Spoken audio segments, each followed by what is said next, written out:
Halo teman-teman, jumpa lagi di podcast bersama Ikatan Wajib Pajak Indonesia. Langsung bersama dengan Pak Rinto dan Pak Rey. Teman-teman sudah Ya. tahu semua ya. Kita langsung teman-teman hari ini membahas mengenai data pihak ketiga bisa dihitamkan. Jadi menurut IWP ini presiden dan ahli nih ya, ini dalam gugatan Mahkamah Konstitusi, presiden dan ahli justru malah buka jalan lindungi WP. Nah, bagaimana nih Pak Rinto? Ya, menarik sekali nih Mas Afwan. Jadi perkara ini permohonan JR-nya Mas Afwan ini kan kita dari BPI menganalisa terus Mas Afwan perkembangan dinamikanya di Mahkamah Konstitusi.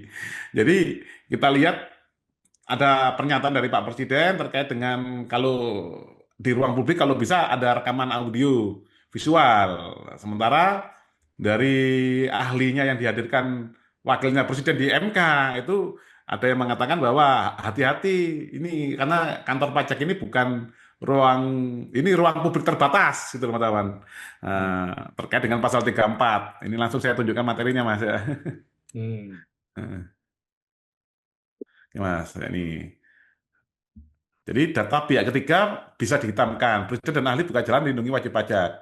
Ya, masalah Hmm. selama ini dalam praktek pemeriksaan pajak, wajib pajak selalu diminta untuk menyerahkan dokumen lengkap, Mas, meliputi nama lawan transaksi, alamat, NPWP, relasi bisnis, itu dalam bentuk dokumen-dokumen ini, Mas ya, nota invoice, mungkin perjanjian Hmm. kerja, dan lain-lain, Mas Awan. Nah, Fiskus Hmm. berdalih pasal 34 KUP untuk melarang perekaman. Akibatnya, WP merasa tidak aman, risiko intimidasi, posisi WP lemah saat pemeriksaan pajak.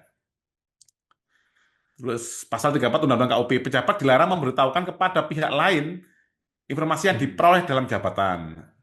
Ini risiko Hmm. hukum pasal 34 Undang-Undang KUP, Hmm. implikasinya itu jika data pihak ketiga tersebar, itu bisa potensi pidana bagi pejabat pajaknya.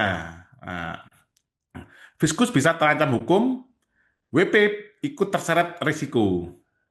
Kan bisa sebagai saksi nanti, Mas.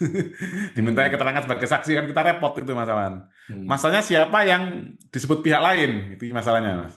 Nah, Hmm. ini keterangan ahli dari presiden atau pemerintah, Ahmad Alam Sasaragi, pemeriksaan pajak itu bersifat dinamis dan sensitif. Bisa memuat data perusahaan, relasi bisnis, perlu pembatasan agar tidak terjadi kebocoran. Artinya pemerintah mengakui adanya risiko kebocoran data pihak ketiga. Nah, Hmm. ini keterangannya Pak Ri, ini Mas. Hmm. Sistem perpajakan berbasis self-assessment. Wajib pajak adalah pemilik data. WP bukan pihak lain atas datanya sendiri. Melarang WP mendokumentasikan datanya sendiri adalah sesat logika hukum. Nah, titik temu yang perlu dilindungi adalah data pihak ketiga. Hmm. Ini dari WPI Mas ya, solusinya adalah jalan tengahnya adalah solusi konstitusional dan proporsional. WP tetap boleh mendokumentasi, data pihak ketiga dihitamkan. Jadi semua invoice, nota perjanjian yang ada pihak ketiganya Mas dihitamkan semua. Sama dengan kalau kita meminta PPID ke Kemenq, itu kan banyak yang diredaksikan, hitam semua.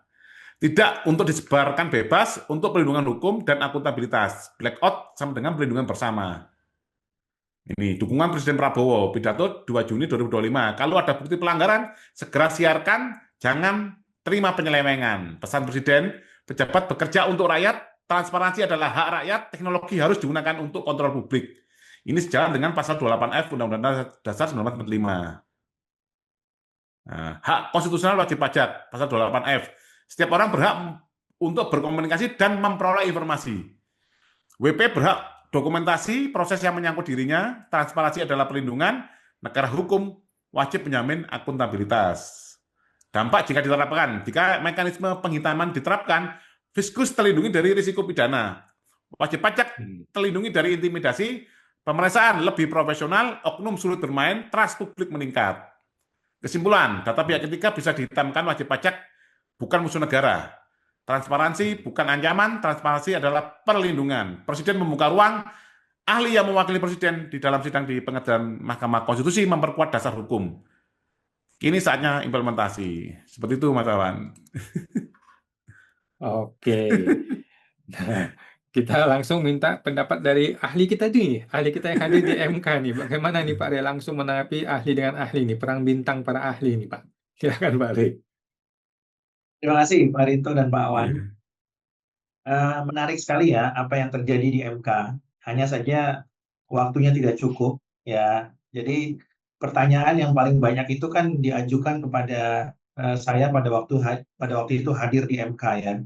Dan tentunya pada persidangan itu Ketua Majelis sangat menyayangkan karena Presiden dan DPR tidak bisa menghadirkan ahli hukum pajak ya. Dan kalaupun dihadirkan mungkin juga mereka tidak bisa menjawab juga pertanyaannya. Apalagi ada pertanyaan yang menarik tuh dari salah satu anggota Prof. Eni ya. Apa yang dimaksud dan siapa yang dimaksud dengan pihak lain ya. Nah, ini yang tidak bisa dijawab juga oleh kuasa DPR ya. Yang saya mau sampaikan adalah bahwa dua ahli yang dihadirkan oleh DPR sebenarnya kan tidak langsung mempunyai relevansi dengan pasal 34 ayat 1 Undang-Undang KPK. Tapi kemudian ahli itu dihadirkan untuk membuka wawasan kepada majelis hakim mengenai pentingnya menjaga informasi atau data milik orang lain.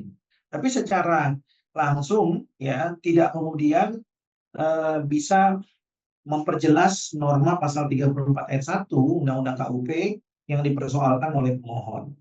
Nah, oleh karena itu sangat disayangkan.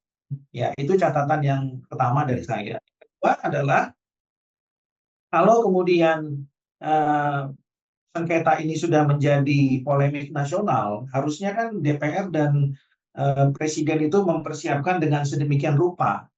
Bahkan pemohon sudah mengajukan saksi fakta tambahan, ya.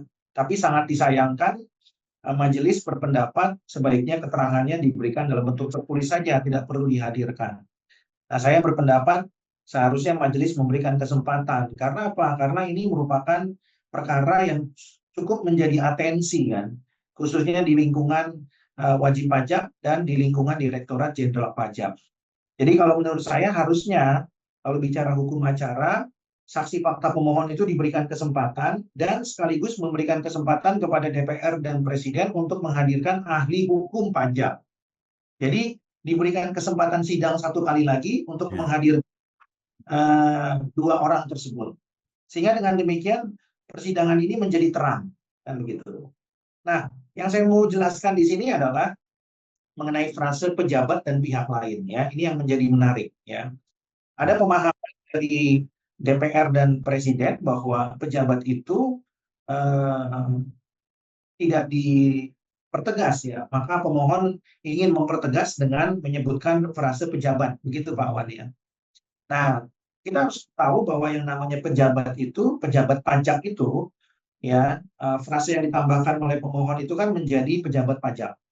Nah, frase pajak itu kan tidak murni hanya PPh dan PPN, ya, atau mungkin juga pajak yang dipungut oleh pemerintah daerah, ya, tapi kan juga termasuk bea masuk. Jadi kalau kita bicara pajak atau pejabat pajak, tentu bukan hanya pejabat yang ada di lingkungan Direktorat Jenderal Pajak, tapi juga pejabat-pejabat lain yang masih berkaitan dengan pajak kan. Contohnya pejabat di lingkungan Direktorat Jenderal Bea dan Cukai, ya. Karena bea masuk juga merupakan pajak. Dan termasuk juga di dalam frase pengertian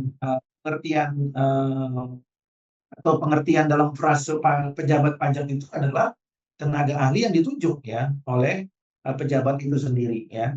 Termasuk juga pegawainya kalau memang mereka tidak disebut sebagai pejabat ya. Nah, oleh karena itu maka pengertian pajak itu kemudian menurut saya seharusnya tidak bersifat sempit ya. Tapi segala pajak itu yang kemudian bisa dimaknai pejabat yang dipungut oleh pemerintah pusat, yang dikelola oleh Direktorat Jenderal Pajak maupun Bea Cukai, juga termasuk pejabat yang mengelola penerimaan daerah atau pejabat atau pajak yang dipungut oleh pemerintah daerah. Ya. Nah, kemudian yang menarik untuk didiskusikan adalah mengenai pihak lain ya.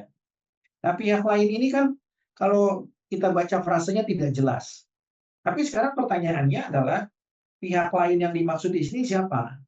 Kalau kemudian konteksnya pemeriksaan pajak, berarti pihak lain yang dimaksud itu adalah pihak yang tidak sedang diperiksa. Namun mereka tetap wajib pajak juga. Ya. Nah, ketika Pak Awan sebagai pemohon mengalami persoalan di salah satu KPP di Cengkareng, pada waktu itu kan wajib pajaknya adalah kliennya Pak Awan. Berarti yang bersangkutan adalah wajib pajak yang sedang diperiksa. Nah, bagaimana dengan Pak Rin? Dia juga wajib pajak, tapi pada waktu itu diperiksa, semua wajib pajak kan, yang jumlahnya kurang juta orang. Karena bilang hakim Mahkamah Konstitusi adalah wajib pajak, karena menerima gaji dan tunjangan kan, terpenuhi syarat subjektif dan objektif. Maka disebut wajib pajak. Bedanya apa? Pak Awan dan Pak Rinto berkaitan dengan pihak. Semua juga wajib pajak. Nah, jadi sangat dimungkinkan bahwa pihak lain itu adalah yang dipersoalkan adalah wajib pajak yang sedang diperiksa, maka makna pihak lain itu bisa dimaknai pihak lain yang tidak sedang diperiksa. Yang lain yang dimungkinkan adalah bukan wajib pajak. Ya, artinya mereka yang tidak memenuhi syarat subjektif dan objektif. Contoh misalnya mahasiswa yang sedang kuliah menulis skripsi mengenai perpajakan. Mereka bukan wajib pajak. Kalau mereka dengan data yang dibocorkan oleh Fiskus, mereka dapat disebut pihak lain. Ya. Kalau kemudian katakanlah Pak Rinto sedang kuliah magister hukum, lalu menulis hukum pajak, statusnya mahasiswa, kan begitu. Bocorkan kepada mahasiswa, tapi kebetulan bukan wajib pajak, ya maka itu juga bentuk daripada makna pihak lain. Ya, pihak lain itu bisa dimaknai wajib pajak yang tidak sedang diperiksa, bisa juga dimaknai bukan wajib pajak, ya, karena memenuhi syarat subjektif maupun objektif, ya. Jadi dalam hal ini pemerintah atau presiden dalam kebingungan untuk merumuskan makna daripada pihak lain, sehingga tidak bisa menjawab. Padahal sebenarnya kalau mereka mau spesifik, ya itu akan lebih jelas gitu ya dibandingkan dengan mereka menggunakan frase pihak lain tujuannya untuk mengcover seluas-luasnya makna daripada orang-orang yang tidak boleh mendapatkan informasi perpajakan begitu ya. Karena kalau mereka tahu dianggap membocorkan, tapi justru membuat blunder karena tidak jelas dengan makna pihak lain. Ya. Jadi dalam keterangan tambahan ahli sudah menjelaskan bahwa hampir semua itu adalah wajib pajak. Tapi karena yang dipersoalkan ini adalah pemeriksaan pajak, maka harus dibedakan antara WP yang sedang diperiksa dengan WP yang tidak sedang diperiksa, atau yang bukan WP.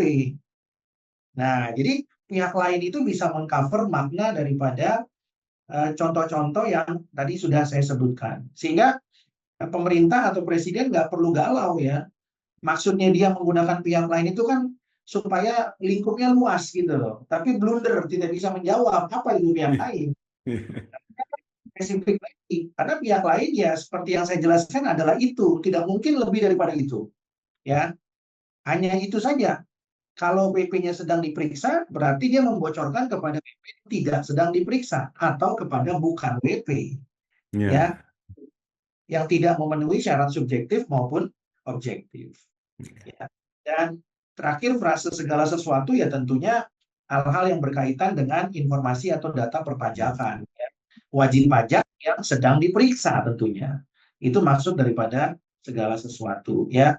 Nah, jadi kalau ini dikaitkan dengan pasal 41, seseorang tadi yang dapat membuat atau menyebabkan pejabat tidak dapat merahasiakan, maka seseorang itu ya tentu merujuk kepada pejabat pajak lainnya, tenaga pejabat pajak lainnya, termasuk juga adalah pegawai pajak lainnya ya yang tidak boleh kemudian membocorkan ya. Jadi kalau kita memahami konsep perpajakan sebenarnya lebih mudah, tapi mungkin karena majelis hakimnya kurang paham juga mengenai pajak, ya, memang agak sulit ya, apalagi waktunya terbatas. Ya. Saya diberikan waktu 4 jam kan Pak Awan sama Pak Rinto gitu ya, seperti di pengadilan pajak. Ya. Karena waktu mepet ya susah jelaskannya, tapi nggak apa-apa. Saya akan coba uraikan nanti dalam keterangan tambahan. Begitu Pak Awan, Pak Rinto ya. Oke, siap. Terima kasih Pak Rey, terima kasih Pak Rinto ya. Kita masih menunggu bagaimana putusan dari Mahkamah Konstitusi ya. Mungkin di akhir Februari akan ada putusan dan keputusan ini akan menjadi tonggak sejarah nih. Apakah wajib pajak itu boleh merekam atau tidak boleh merekam? Saya sih senang dua-duanya ya. Kalau tidak boleh merekam ya bagus. Kita tinggal bawa duit aja segepok satu kardus gitu ke kantor pajak. Kan nggak boleh merekam, santai aja. Tinggal bagi-bagi aja di situ. Ya kan? Oh iya iya. Kalau merekam masuk penjara, udah ada putusan MK nggak boleh merekam, gitu kan? Ya kan? Kita tinggal bawa bawa ini aja, bawa tas gitu isinya duit itu bagi-bagi aja di situ, ya kan? Ya, Jadi transaksi narkoba di situ aja masih aman ya? oh bebas Pak, mau narkoba, mau apa aja, nggak boleh merekam. Nanti KPK kalau merekam mau kita gugat KPK-nya. Oke, bercanda ya teman-teman ya. Itu cuma dicerita lagi Konoha. Makasih Pak Rey, makasih Pak Rinto. Kita jumpa lagi Pak di podcast berikutnya Pak. Makasih Pak. Oke, Mas.